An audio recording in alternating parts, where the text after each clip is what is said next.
one of the things that I love hearing about that I don't think we hear about often enough is when you form that really special bond, mentorship, friendship on set. And I was reading in the notes that you guys had that, so I was wondering, when did you realize, oh, this is something special, and what are you going to take with you from the experience of working with each other? What do you think?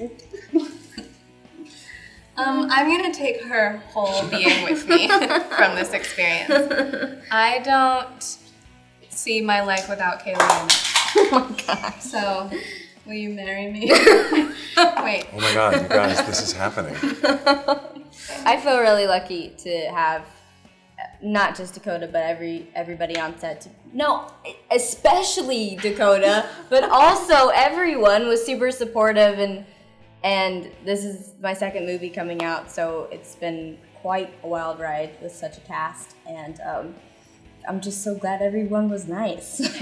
So glad. It's definitely one heck of a group to have on your second Exactly. big feature.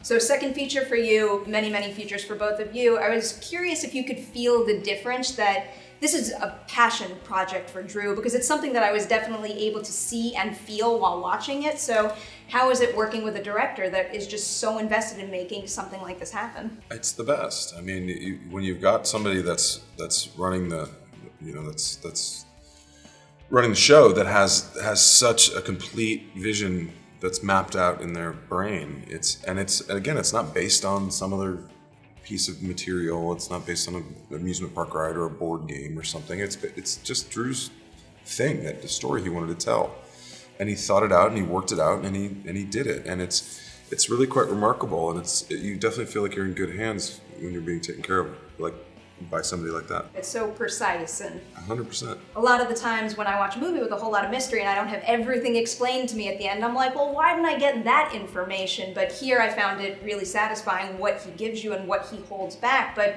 curious for you guys, just for getting into these characters, are there any specific details that weren't on the script that you had to go and ask Drew just so you can really have, a fully realized version of this character in your head? I thought our background was super interesting, and it talks about our father a little bit and what that was and what that meant for us.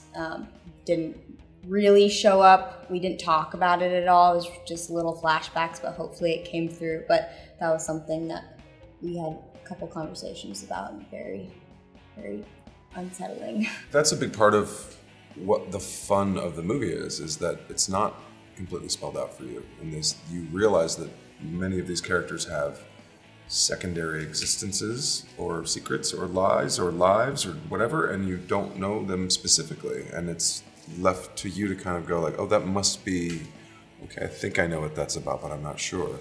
And that's unsettling, and the film is meant to be unsettling. It absolutely is. Final question here. If you guys had the opportunity to swap roles with anybody in this ensemble, who would it be and why? I think just Chris Hemsworth because of the abs. It's a very reasonable answer. Right? How do you get those abs? His abs like And he was eating Skittles on set. Skittles and abs, which was my 80s pop band that I was in. Skittles and It was so good.